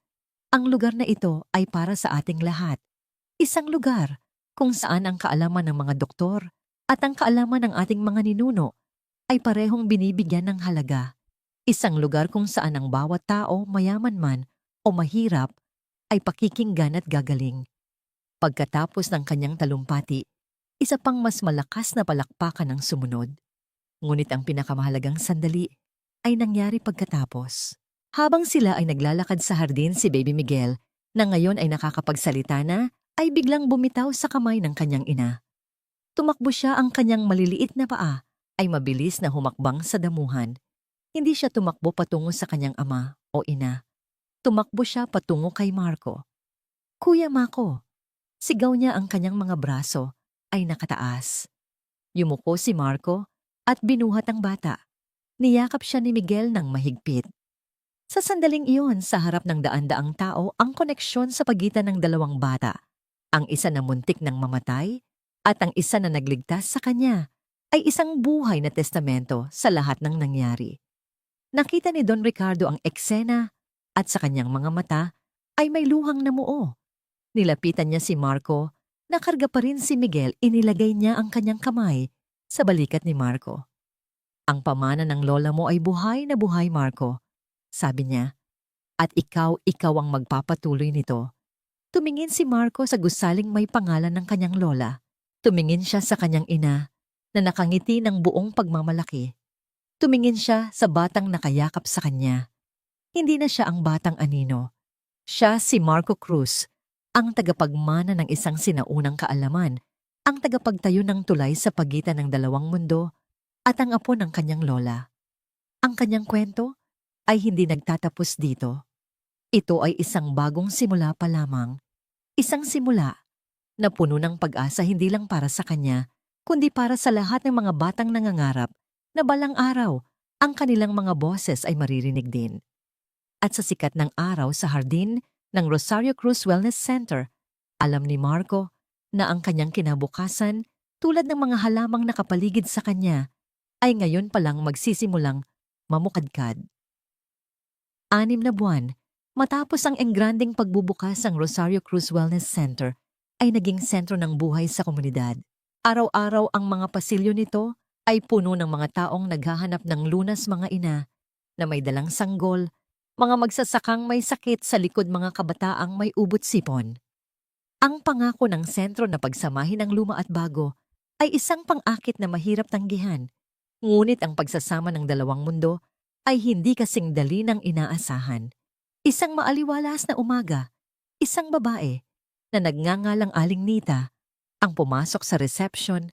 Akay-akay ang kanyang 7 taong gulang na anak na si Ben. Si Ben ay may bahagyang hika at sa tuwing aatakihin ang kanyang paghinga ay nagiging isang mahirap na sipol. Nasaan si Marco, ang batang manggagamot? Tanong agad ni Aling Nita sa nurse nilalagpasan ng pila. Siya lang ang kailangan namin. Mula sa kanyang opisina, narinig ito ni Dr. Christian Alcaraz. Siya ay isang batang doktor produkto ng pinakamahusay na universidad sa Maynila. May matalas na isip at isang paniniwalang ang tanging katotohanan ay ang datos at siyensya. Kusang loob siyang nag-apply sa sentro interesado sa eksperimento ni Don Ricardo, ngunit hindi para yakapin ang tradisyonal na gamutan. Lumabas siya ng opisina, isang pilit na ngiti ang nasa kanyang mga labi. Magandang umaga po, Ginang. Ako po si Dr. Alcaraz. Ano po ang maipaglilingkod ko sa inyo? Si Marco ang kailangan ko, hindi isang doktor na puro reseta lang ang alam, diretsahang sabi ni Aling Nita. Ang anak ko ay kailangan ng tunay na lunas, hindi kemikal. Napabuntong hininga si Dr. Alcaraz at pilit na pinanatili ang kanyang profesionalismo. Ginang, si Marco po ay isang estudyante pa lamang. Ang kanyang kaalaman ay mahalaga, ngunit ang hika ay isang kondisyong medikal na kailangan ng siyentipikong. Hindi mo naiintindihan, putol ni Aling Nita. Iba si Marco, may himala sa kanya. Sa loob ng isang maliit na silidaklatan, sa sentro, nakaupo si Marco, pilit na pinagsasabay ang pag-aaral para sa kanyang high school exams at ang pagbabasa ng mga lumang tala ng kanyang lola. Narinig niya ang komosyon sa labas. Bawat araw ganito ang eksena. Ang mga tao ay hinahanap siya na parang isang santo, inaasahang kaya niyang pawiin ang lahat ng sakit sa isang haplos o isang dahon. Ang bigat ng kanilang inaasahan ay parang isang malaking bato sa kanyang dibdib. Siya ay hindi ang kanyang lola. Ang kanyang lola ay may karanasan ng isang buong buhay. Siya ay isa lang, siyang 16 na taong gulang na sinuwerte. Ang himala na nagligtas kay Miguel. Paano kung yun lang iyon? Paano kung sa susunod na pagkakataon ay magkamali siya? Ang imposter syndrome, ang takot na matuklasan na isa siyang impostor, ay unti-unting gumagapang sa kanyang pagkatao. Samantala, sa tuktok ng isang makintab na skyscraper sa Makati, si Don Ricardo ay nahaharap sa ibang uri ng laban. Ricardo, kailangan nating maging practical. Sabi ni Mr. Tan, isang matandang miyembro ng Board of Directors ng Montemayor Corporation. Ipinakita niya ang isang financial report sa screen. Ang wellness center ay isang napakagandang proyekto, isang perpektong PR move. Ngunit tingnan mo ang mga numerong ito. Isa itong financial black hole. 5 milyon ang lugi natin kada buwan. Ang layunin ng sentro ay hindi para kumita, kundi para maglingkod, mariing sagot ni Don Ricardo. Pero ang layunin ng korporasyong ito ay ang kumita. Git ng isa pang board member, hindi natin kayang pondohan ang isang charity project ng ganito kalaki. Kailangan nating mag-streamline, i-optimize. Anong ibig mong sabihin sa optimize? Tanong ni Don Ricardo, alam na ang kasunutan. Alisin ang mga hindi kailangan sagot ni Mr. Tan. Ang mga faith healer at herbalist na yan, maganda sila sa larawan pero sa totoo lang gastos lang sila. Manatili tayo sa mga lisensyadong doktor. Iyan ang mas kapani-paniwala at mas matipid. Ang mungkahi ay isang direktang sampal sa mismong puso ng ideya ng sentro. Ito ay isang pagtatangka na alisin ang Rosario Cruz mula sa Rosario Cruz Wellness Center. Ang tensyon ay umabot sa sukdulan ng hapong yon. Isang batang babae na may mataas na lagnat ang isinugod sa emergency room. Bigla itong nagkombulsyon. Mabilis na kumilos si Dr. Alcaraz, nag-utos ng mga gamot at procedure para mapababa ang lagnat at makontrol ang pangingisay. Sa gitna ng kaguluhan, isang matandang manghihilot, si Mang Celso, isa sa mga pinagkakatiwalaang kasama ni Lola Rosario dati ang lumapit. May dala siyang dinikdik na dahon ng sambong. Doktor, mahinang sabi niya, kung ididikit natin ito sa kanyang noo at dibdib, makakatulong itong pababain ang init ng katawan ng mas mabilis. Tumingin si Dr. Alcaraz kay Mang Celso na parang nakakita ng isang multo. Ang kanyang pasensya na kanina pa naubos dahil sa mga himala at paniniwala ay tuluyan ng sumabog. Ano sa tingin mo ang ginagawa mo? Galit niyang sabi. Ang kanyang boses ay umalingaw-ngaw sa ear. Ito ay isang sterile na kapaligiran. Nagliligtas kami ng buhay dito gamit ang siyensya. Huwag mong dalhin ang mga pamahiin mo dito. Natigilan si Mang Celso ang kanyang kamay na may hawak sa mga dahon ay nanatili sa ere. Ang pamilya ng pasyente na kanina ay nag-aalala ay ngayon ay naguguluhan. Hindi ito pamahiin, doktor. Ito ay kaalaman. Ilabas mo yan, putol ni Dr. Alcaraz. Kung hindi ka susunod, tatawag ako ng security. Ang pagtatalo na nangyari sa harap ng lahat ay isang malinaw na larawan ng hidwaang namamagitan sa dalawang mundo. Ang pader na pinilit gibain ni Don Ricardo ay tila muling itinatayo, hindi ng mga tagalabas, kundi ng mga taong nasa loob mismo. Gabi na nang matanggap ni Don Ricardo ang email. Galing ito kay Mr. Tan sa ngalan ng mayorya ng board. Ang mensahe ay maikli at malinaw. Ricardo, binibigyan ka namin ng 1 buwan. Ayusin mo ang eksperimento mo at gawin mo itong isang tunay na medical facility o magpapatawag kami ng isang emergency meeting para pagbutuhan ang iyong posisyon bilang chairman. Ang pasensya namin ay may hangganan. Ang tagumpay na ipinagdiwang 1 taon na ang nakalipas ay tila isang malayong alaala na lamang. Ang mga bitak sa pader ng kanilang bagong mundo ay nagsisimula ng lumaki. At sa gitna ng lahat si Marco, ang batang bayani, ay nakaupo sa dilim ng kanyang silid, pinagmamasdan ng kanyang mga kamay at nagtatanong sa sarili kung ang mga ito ba ay tunay na may kakayahang magpagaling o baka ang lahat ay isa lamang malaking pagkakamali. Makalipas ang 1 linggo, ang tensyon sa sentro ay parang isang lubid na malapit ng mapatid. Si Dr. Alcaraz at ang mga tradisyonal na manggagamot ay halos hindi nag-iimikan. Nagtatrabaho sila sa iisang bubong ngunit sa magkaibang mundo. At sa gitna ng lahat ng ito, ang komunidad ay nagsisimulang maramdaman ang pagkakahati. Isang maulang hapon, bumukas ang pinto ng emergency room. Pumasok si Aling Nita, basang-basa at humihingal karga ang kanyang anak na si Ben. Ngunit ngayon, hindi na ito isang simpleng atake ng hika. Ang muka ng bata ay kulay abo, ang kanyang mga labi ay nangingitim at ang bawat paghinga ay isang desperadong laban para sa hangin. Tulong sigaw ni Aling Nita, ang kanyang boses ay puno ng takot. Hindi siya makahinga. Agad na sumugod si Dr. Alcaraz. Ito ang eksenang kinatatakutan niya, isang matinding atake ng hika na pinalala ng pag-aatubili. Dalhin siya dito. Utos niya sa mga nurse. Inihiga nila si Ben sa isang kama at mabilis na ikinabit ang oxygen mask, nebulizer stat, salbutamol at ipratropium. Ngunit nang akmang lalapitan ni Dr. Alcaraz ang bata para suriin ito, humarang si Aling Nita. Huwag mong hawakan ang anak ko. Sigaw niya, ang kanyang mga mata ay ligaw sa takot. Si Marco, nasaan si Marco? Siya lang ang makakapagpagaling sa kanya. Ginang, wala po tayong oras para dyan.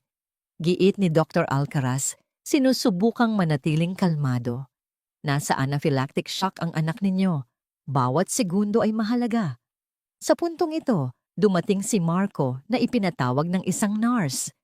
Nakita niya ang eksena, ang batang nahihirapan ng doktor na desperado at ang inang nawawala sa sarili.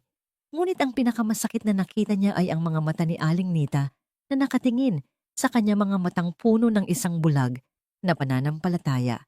Isang pananampalatayang alam niyang hindi niya kayang pantayan. Ang lahat ng kanyang takot at pag-aalinlangan ay bumalik ng sabay-sabay. Naparalisa siya. Anong gagawin niya? Anong halaman ang gagamitin? Wala sa mga itinuro ng kanyang lola ang para sa ganitong kalubhang sitwasyon. Ang kaalaman niya ay para sa mga karaniwang sakit, hindi para sa bingit ng kamatayan. Isa kang impostor, bulong ng isang boses sa kanyang isipan. Isa kang kasinungalingan. Habang ang kaguluhan ay nasa sukdulan, isang kalmadong presensya ang pumasok sa silid. Si Elena. Bilang direktor ng community outreach, trabaho niyang mamagitan sa mga ganitong sitwasyon. Hindi niya tiningnan ng bata o ang doktor. Ang una niyang nilapitan ay si Aling Nita. Nita? Mahinahon niyang sabi, hinawakan ang nanginginig na balikat ng babae. Ako si Elena. Nanay din ako. Naiintindihan ko ang takot mo, pero kailangan nating pagkatiwalaan si Dr. Alcaraz. Nandito siya para tulungan si Ben. Pero, si Marco umiiyak na, sabi ni Aling Nita. Nandito rin si Marco.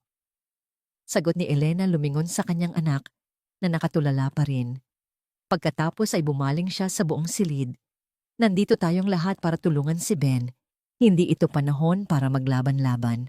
Ang kanyang boses ay may awtoridad na pumigil sa lahat. Nagbigay ito kay Dr. Alcaraz ng espasyo para muling subukang gamutin ang bata. Ngunit ang gamot ay hindi gumagana tulad ng inaasahan. Ang paghinga ni Ben ay bahagya lamang bumuti. Mayroong mali. Isang piraso ng puzzle ang nawawala.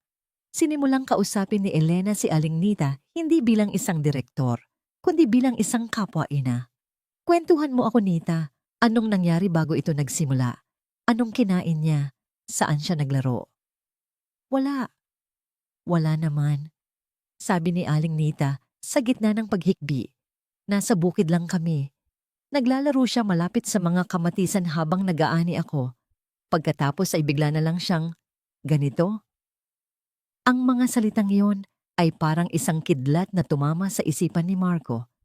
Bigla siyang nabuhayan mula sa kanyang pagkatulala. Mga kamatisan. Naalala niya ang isang pag-uusap ng mga magsasaka. May bagong pestisidyo na ginagamit sa mga taniman. Isang kemikal na napakatapang. Pakinggan mo ang kwento ng pasyente. Ang sanhi ng sakit ay madalas wala sa katawan, kundi nasa buhay nila. Ang tinig ng kanyang lola ay malinaw na umalingaw-ngaw sa kanyang isipan. Ito ay hindi lang isang simpleng atake ng hika. Ito ay isang allergic reaction sa isang chemical. Kaya pala hindi sapat ang gamot sa hika. Doktor, tawag ni Marco, ang kanyang boses ay biglang naging malinaw at tiyak. Pestisidyo? Baka nalanghap niya ang bagong pestisidyo sa kamatisan. Napatingin si Dr. Alcaraz kay Marco. Sa isang iglap ang lahat ay nagkaroon ng saysay. Ang biglaang paglala. Ang hindi pagtugon sa gamot. Tama ang bata. Anong gagawin natin? Nanginginig na tanong ng nurse. Dito na pumasok ang kaalaman ni Marco. Hindi bilang isang himala, kundi bilang isang praktikal na solusyon. Kailangan nating pakalmahin ang kanyang respiratory tract na na-irritate ng chemical. Sabi niya ang kanyang pag-aalinlangan ay napalitan ng kumpiyansa. Tubig. Magpakulo kayo ng tubig. Lagyan nyo ng dahon ng bayabas at tanglad. Hindi ito gamot sa lason pero ang singaw nito ay makakatulong na linisin at pakalmahin ang kanyang baga. Bibigyan ito ng pagkakataon ang katawan niya na mas tanggapin ang gamot na ibibigay ninyo. Isang katahimikan ang bumalot sa silid. Ang mungkahi ay simple. Masyadong simple. Ngunit meron itong luhika na naiintindihan kahit ng isang doktor.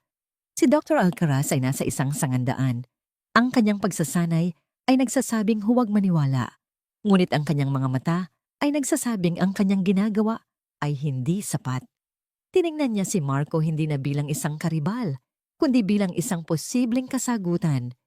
Isang buhay ang nakataya. Ang kanyang reputasyon, ang kinabukasan ng sentro. Sige, sabi ni Dr. Alcaraz isang desisyon ang nabuo sa kanyang isipan. Tumingin siya sa nurse. Narinig niyo siya. Magpakulo kayo ng tubig at dahon ng bayabas. Ngayon na, ito ay isang sugal, isang desperadong sugal. Habang ang mga nurse ay nagmamadaling sumunod si Dr. Alcaraz, ay naghanda ng isang mas malakas na uri ng antihistamine. Sa gitna ng ER ang sinaunang kaalaman at ang modernong siyensya ay maghahanda para sa isang hindi inaasahang pakikipagtulungan. At ang buhay ni Ben ang nakasalalay sa kalalabasan nito. Ang emergency room ay naging isang tahimik na entablado ng isang pambihirang dula. Sa kaliwa, ang makabagong ventilator ay marahang bumubuga, ng hangin ang mga monitor ay kumukurap, sumusukat sa bawat tibok ng puso at hininga ni Ben. Sa kanan isang lumang palayok na puno ng kumukulong dahon ng bayabas at tanglad ang nagpapakawala ng isang mabango at nakakakalmang singaw na maingat na itinututok ng isang nurse malapit sa mukha ng bata. Ang hangin ay pinaghalong amoy ng ospital at probinsya. Ang siyensya at tradisyon ay hindi na nagbabanggaan, kundi magkatabing umiiral. Pinanood ni Marco ang bawat pagbabago sa mukha ni Ben. Dahan-dahan ang sapilitang paghinga ng bata ay nagsimulang maging mas maluwag. Ang mga kalamnan sa kanyang leeg at dibdib na kanina ay naninigas sa bawat paghinga ay unti-unting lumambot. Ang singaw mula sa mga halamang gamot ay tila nagpapaginhawa sa iritasyon na dulot ng chemical. Ang heart rate niya bumababa na sa normal anunsyo ng nurse na nakabantay sa monitor. Iyon ang hudyat na hinihintay ni Dr. Alcaraz. Ngayong mas kalmado na ang sistema ng bata, mas may pagkakataon na ang gamot ay gumana ng tama. Mabilis, ngunit maingat itinurok niya ang malakas na dosis ng antihistamine sa IV line ni Ben. Ang lahat ay naghintay. Ang mga segundo ay parang mga oras. Pagkatapos isang himala, isang tunay na himala, hindi gawa sa alamat, kundi sa pagtutulungan ang naganap. Isang malalim na hininga ang kinuha ni Ben. Isang hiningang malaya at walang sagabal. Ang kulay abo sa kanyang balat ay napalitan ng pamumula at pagkatapos ay ng normal na kulay. Iminulat niya ang kanyang mga mata, naguguluhan, ngunit buhay. Isang kolektibong buntong hininga ng ginhawa ang pumuno sa silid. Si Aling Nita ay napaluhod sa sahig umiiyak, ngunit ngayon ay luha na ng pasasalamat. Si Elena ay tahimik na ngumiti, ang kanyang puso ay puno. Ngunit ang pinakamahalagang pagbabago ay nangyari sa pagitan ng dalawang lalaki. Tumingin si Dr. Alcaraz kay Marco sa kabila ng kama ng pasyente. Walang salitang namutawi, ngunit ang kanilang mga mata ay nag-usap. Isang tingin ng pagkilala, isang tingin ng respeto. Kinagabihan matapos ma-stabilize si Ben at mailipat sa isang regular na silid, pinuntahan ni Dr. Alcaraz si Marco sa hardin ng sentro. Tahimik silang umupo sa isang bangko, nakikinig sa tunog ng mga kuliglig. Nagkamali ako, basag ni Dr. Alcaraz sa katahimikan. Naging arogante ako. Masyado akong nabulag sa aking mga libro at sa aking pagsasanay. Tumingin siya kay Marco. Nakatutok ako sa sakit. Ikaw nakita mo ang buong pasyente, ang kanyang kwento, ang kanyang mundo. Ipinagmamalaki ka sana ng lola mo. Hindi ito isang simpleng paghingi ng tawad. Ito ay isang pag-amin, isang pagpapakumbaba. Pareho po tayong nakatulong doktor, sagot ni Marco. Hindi po gagaling si Ben kung wala ang gamot ninyo. At siguro, hindi rin po gagana ang gamot ninyo kung wala ang tulong ng lola ko. Ngumiti si Dr. Alcaraz, isang tunay at pagod na ngang ngiti. Marahil ito nga ang ibig sabihin ng integrated medicine. Ang kwento ng himala ni Ben ay mabilis na kumalat. Ngunit ngayon ang kwento ay iba na. Hindi na ito tungkol sa isang batang bayani, kundi tungkol sa isang team na nagligtas ng isang buhay. Ginamit ni Don Ricardo ang kwentong ito sa kanyang huling paghaharap sa Board of Directors. Hindi siya nakiusap para sa kanilang awa. Nagpresenta siya ng isang bagong business model. Mga Ginoo, sabi niya habang ipinapakita ang isang presentasyon. Ang nangyari ay hindi isang gastos, ito ay isang asset. Ang Rosario Cruz Wellness Center ay hindi isang charity. Ito ay isang prototype, isang bagong paraan ng healthcare na mas epektibo, mas holistiko, at mas pinagkakatiwalaan ng komunidad. Ito ang hinaharap. At ang Montemayor Corporation ang mangunguna dito. Ang kanyang pananaw na sinamahan ng positibong publisidad ay sapat na para patahimikin ang kanyang mga kritiko. Ang banta sa kanyang posisyon ay nawala. Ang sentro ay ligtas. Kinabukasan tinipon ni Elena ang lahat ng empleyado ng sentro, mga Dr. Nurse, manghihilot at herbalista sa conference room. Mula ngayon, anunsyo niya, lahat ng mahihirap na kaso ay dadaan sa isang integrated case conference. Mag-uusap tayong lahat. Lahat ng opinyon ay mahalaga. Lahat ng kaalaman ay igagalang. Hindi na tayo dalawang mundo. Tayo ay iisang pamilya na may iisang layunin ang magpagaling. Ilang linggo ang lumipas. Sa opisina ni Dr. Alcaraz nakaupo siya kasama si Marco at si Mang Celso. Pinag-aaralan nila ang kaso ng isang bagong pasyente na may malalang rayuma. Ayon sa x-ray, malala na ang pamamaga ng kanyang mga kaso-kasuan. Sabi ni Dr. Alcaraz, mayroon akong langis na gawa sa luya at sili. Sabi ni Mang Celso, mabisa itong pampakalma ng sakit at pamamaga kung imasahe araw-araw. Tumingin si Dr. Alcaraz kay Marco. Ano sa tingin mo? Ngumiti si Marco. Sabi po ni Lola, ang rayuma ay sakit na malamig. Kailangan po ng init. Tama po si Mang Celso. At siguro, doktor, makakatulong din po ang gamot ninyo para sa mas pangmatagalang lunas. Kinuha ni Dr. Alcaraz ang kanyang prescription pad at nagsimulang magsulat. Isinulat niya ang pangalan ng modernong gamot.